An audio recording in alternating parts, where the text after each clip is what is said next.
So when I questioned him at this level, he got concerned, and this professor pulled me into his office after class and said, "This is a very concerning issue for me.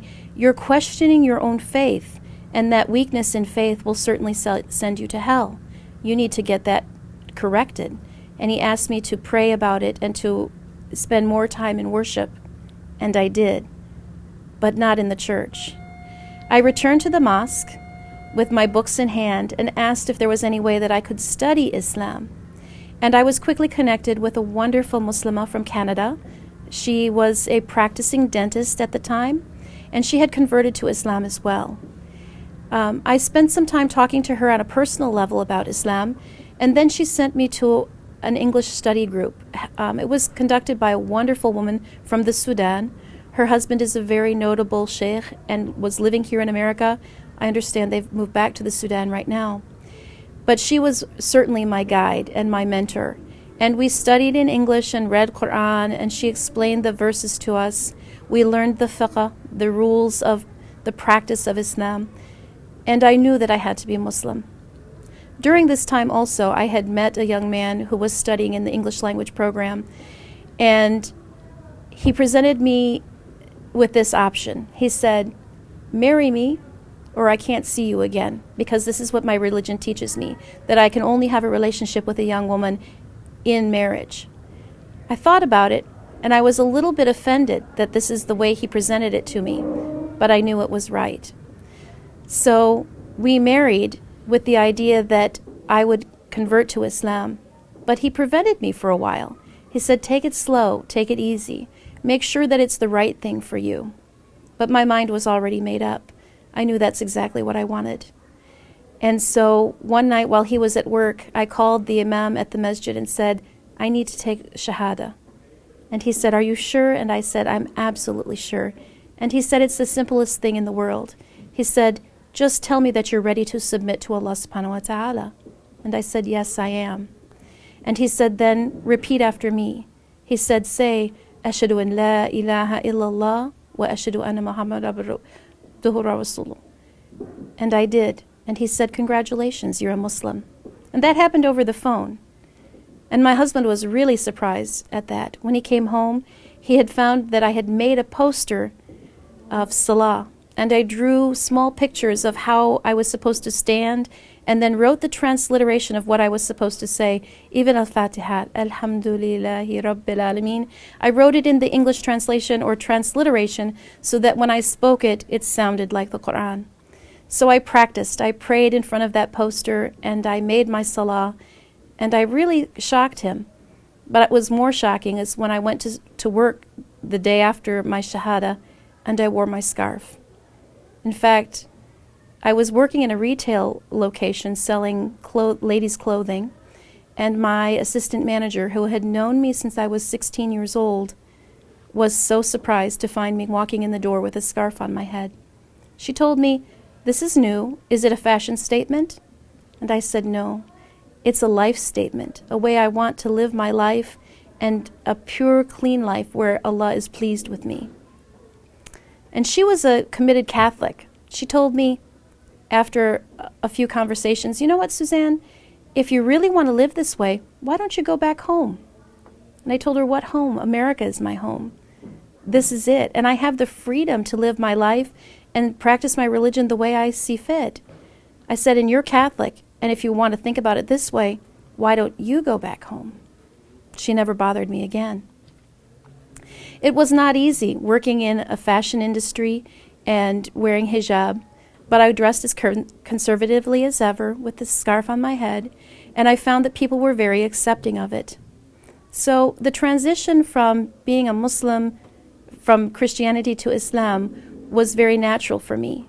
I found that all the things that I learned as a Christian, to tell the truth, to be modest, to live a decent life, to stay away from alcohol if it leads to other things, it was a very easy transition to cut the things that are haram out and incorporate all of the good, which is more dhikr, remembering Allah, to say alhamdulillah and be thankful for all that I have, good and bad, for the good is what's intended for me, and the bad might be harmful for me.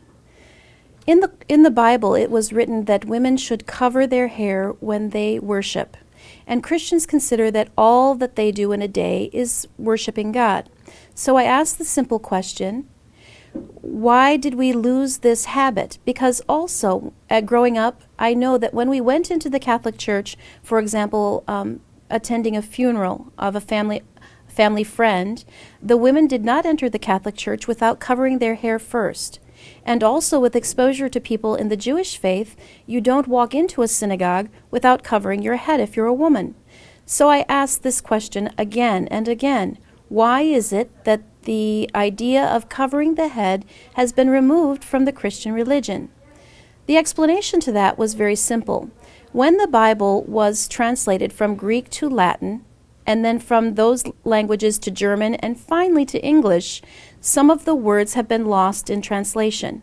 Aside from that, in 1964, during the Papal Convention, the Vatican Convention, when the people of the church sat around and decided what parts of the Bible were necessary and not, they decided that this portion was not particularly specific to worship as we know it, so that at that time, the legislation or the regulation for covering was removed from part of their worship process. So it's really a man-made decision or a man decision to remove the idea of covering from the Christian religion. But in its essence, it was part of what was a command from Allah in the Bible. It was purely a man-made decision to remove that.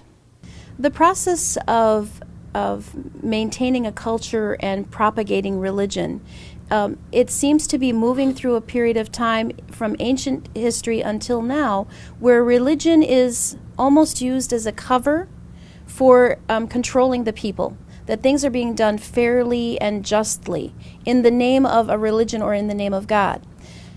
In the early parts of religion, when Christianity came and moved across from the Middle East across the southern part of Europe, a lot of the people in control took on the name of religion, either became Catholic or Christian, in order to set a precedent for the people.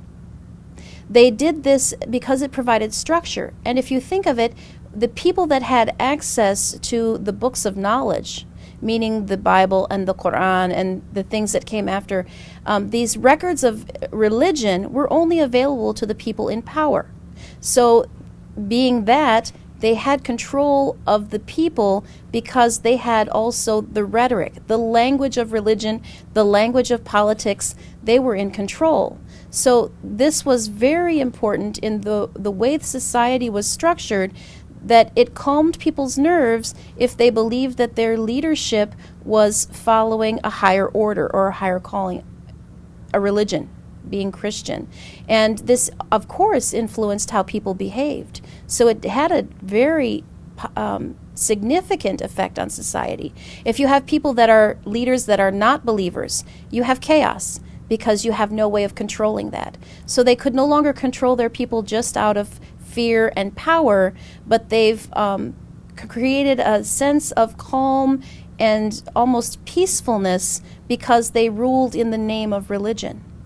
Of course, religion didn't always have a very positive name to it, especially when we talk about the Crusades and how people were converted out of that religious fervor. I mean, hundreds of thousands of people were killed in the name of religion, and we often forget that.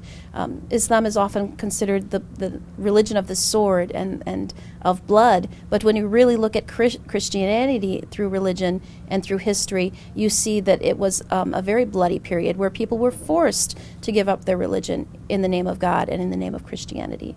So it has both a positive and a negative effect on their societies. Yes, well, if you think about the literature at the time, when you look at Dante's, the way he presented what was the 7 layers of hell, and his explanation of how the world is structured, all of those images, both dragons and serpents, and the whole issue of dark being good, or dark being bad, black, anything that is black being bad. All those prejudices started with that type of literature because the people were reading that and they were influenced by this man's idea that anything that came from the lower points of the hellfire were worse than the other, so that the upper layers of that those circles of hell were less vicious and less of a torment than the lower layers of hell. So when people are reading that, of course it influences their psyche and their thoughts on what people are and how people are, and it creates the images that show up in art, inside the cathedrals, in their stained glass windows, and it's reflected in society in general. If you look at, like the coat of arms of kings, when they present, what's on their shield, they'll have a dragon to invoke terror and fear and of power. And this is why those symbols got attached both religiously and culturally through literature and art. When you talk